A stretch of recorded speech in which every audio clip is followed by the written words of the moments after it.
أعوذ بالله من الشيطان الرجيم.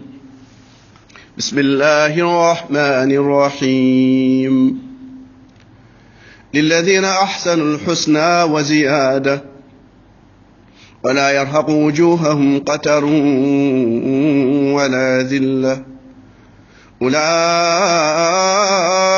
أصحاب الجنة هم فيها خالدون.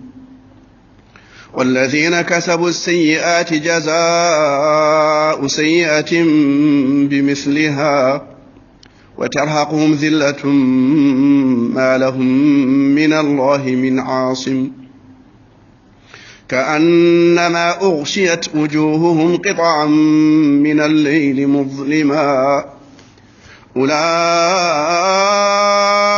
أصحاب النار هم فيها خالدون.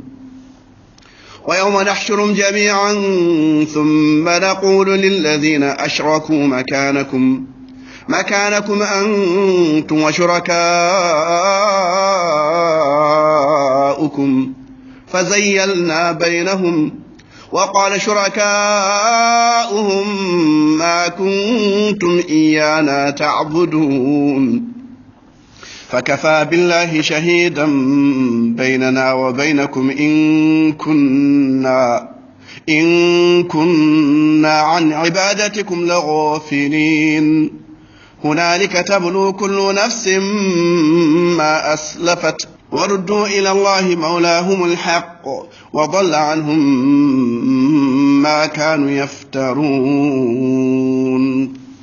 قل من يرزقكم من السماء والأرض أم من يملك السمع والأبصار ومن يخرج الحي من الميت ويخرج الميت من الحي ومن يدبر الأمر فسيقولون الله فقل أفلا تتقون. فذلكم الله ربكم الحق فماذا بعد الحق إلا الضلال فأنى تصرفون. كذلك حقت كلمة ربك على الذين فسقوا أنهم لا يؤمنون. قل هل من شركائكم من يبدأ الخلق ثم يعيده قل الله يبدأ الخلق ثم يعيده فأنى تؤفكون. قل هل من شركائكم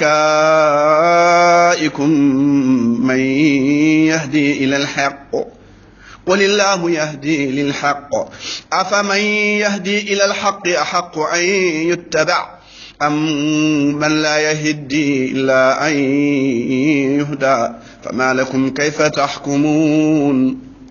وما يتبع أكثرهم إلا ظنا إن الظن لا يغني من الحق شيئا إن الله عليم بما يفعلون. وما كان هذا القرآن أن يفترى من دون الله ولكن تصديق الذي بين يديه وتفصيل الكتاب لا ريب فيه من رب العالمين لا ريب فيه من رب العالمين.